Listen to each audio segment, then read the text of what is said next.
अस्सलाम वालेकुम। मेरा नाम डॉक्टर फैसल रशीद है। मैं कंसल्टेंट साइकियाट्रिस्ट हूँ। आज की जो वीडियो है इसमें मैं आपके सवाल लूँगा।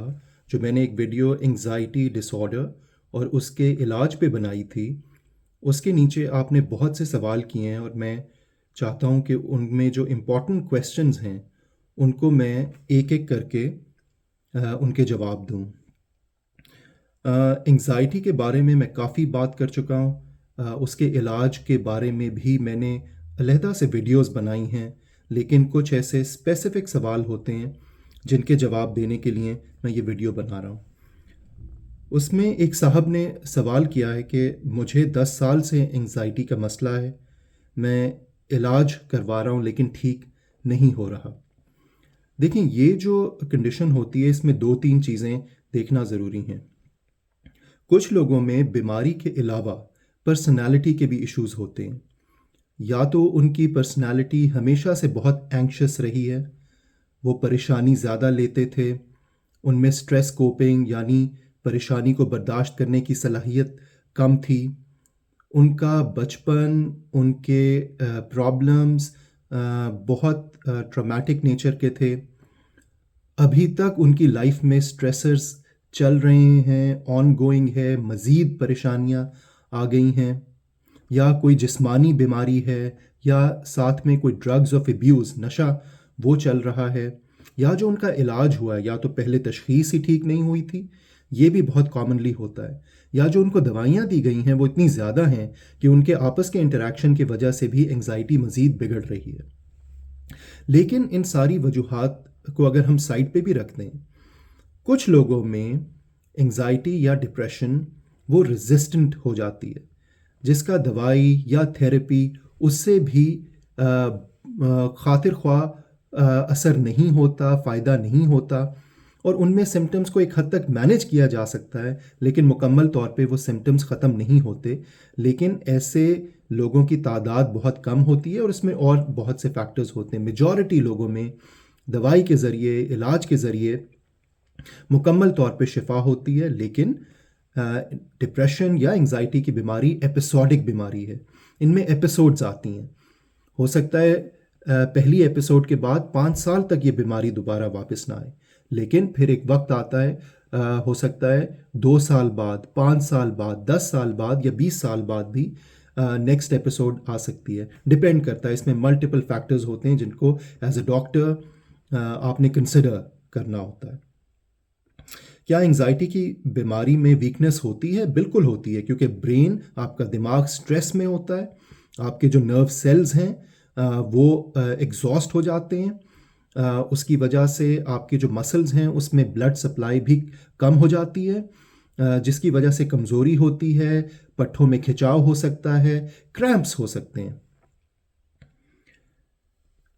अम, मुझे पिछले 2 साल से एंग्जाइटी की बीमारी है। मुझे नींद नहीं आती बिल्कुल। एंग्जाइटी में आपकी नींद डिस्टर्ब हो सकती है, नींद आने में मसला हो सकता है, नींद टूट के आती है, सुबह आँख जल्दी खुल जाती है, या आप सोने के बाद भी फ्रेश नहीं होते। तो स्लीप के जो इश्यूज़ हैं वो एंग्जाइटी और डिप्रेशन दोनों में आ सकते हैं, क्योंकि एंग्जाइटी में तो वैसे भी जो आपके नर्व सेल्स हैं वो बहुत स्ट्रेस में होते हैं, कॉर्टिसोल रिलीज़ हो रहा होता है, एड्रेनालिन रिलीज़ हो रहा होता है कंटिन्यूसली, जिसकी वजह से नींद के और एनर्जी के प्रॉब्लम्स हो सकते हैं। इसी वीडियो में किसी ने कमेंट किया, आपने इलाज नहीं बताया। इसके एंड में मैंने इलाज बताया है, दवाई के ज़रिए भी और थेरेपी के ज़रिए भी। ब्रीदिंग एक्सरसाइजेस, उस पर अलग वीडियोस हैं। लेकिन इलाज आप खुद नहीं कर सकते, आपको डॉक्टर की, साइकोलॉजिस्ट की, साइकियाट्रिस्ट की ज़रूरत पड़ती है। बीमारी का इलाज सेल्फ मेडिकेशन के थ्रू नहीं किया जाता और ना ही करना चाहिए, वो आपके लिए नुकसानदेह हो सकता है। क्यों? क्योंकि जो भी दवाई है वो हर इंसान के लिए मुख्तलिफ होती है। उसकी एज को देख के, उसके जेंडर को देख के, उसकी प्रॉब्लम, नेचर ऑफ प्रॉब्लम को देख के, उसकी जिस्मानी सेहत को देख के, उसके मुताबिक दवाई दी जाती है, और उसमें मुख्तलिफ फैक्टर्स को एज अ डॉक्टर आपको देखना पड़ता है।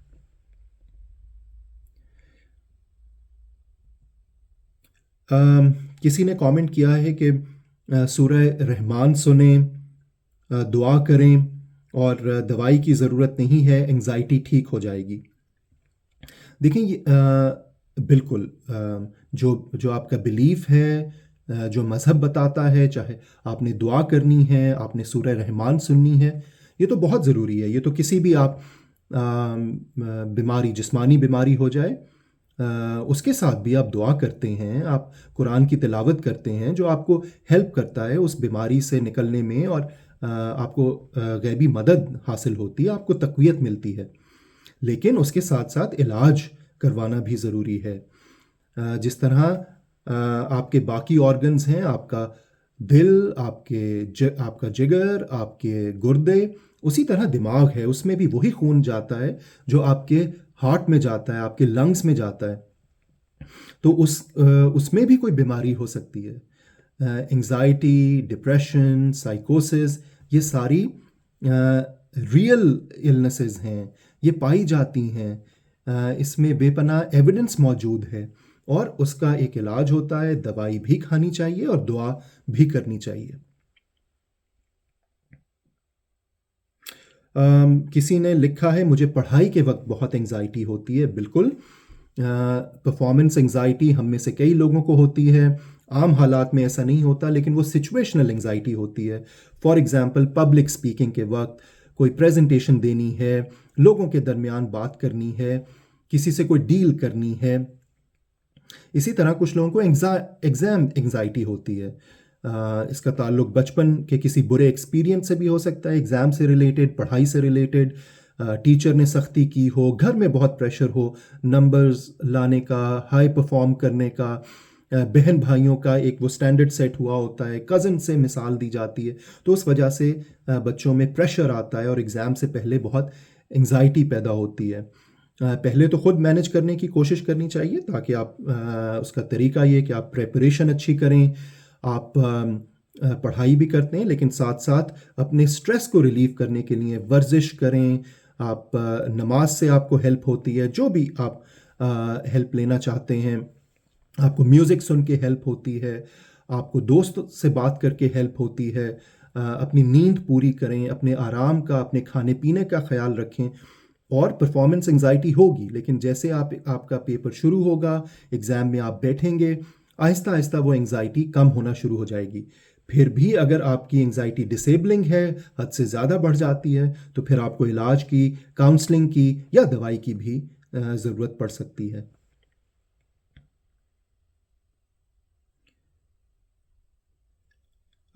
मुझे हर वक्त मौत का खौफ लगा रहता है, मैं गाड़ी में नहीं बैठ पाती, डर लगता है।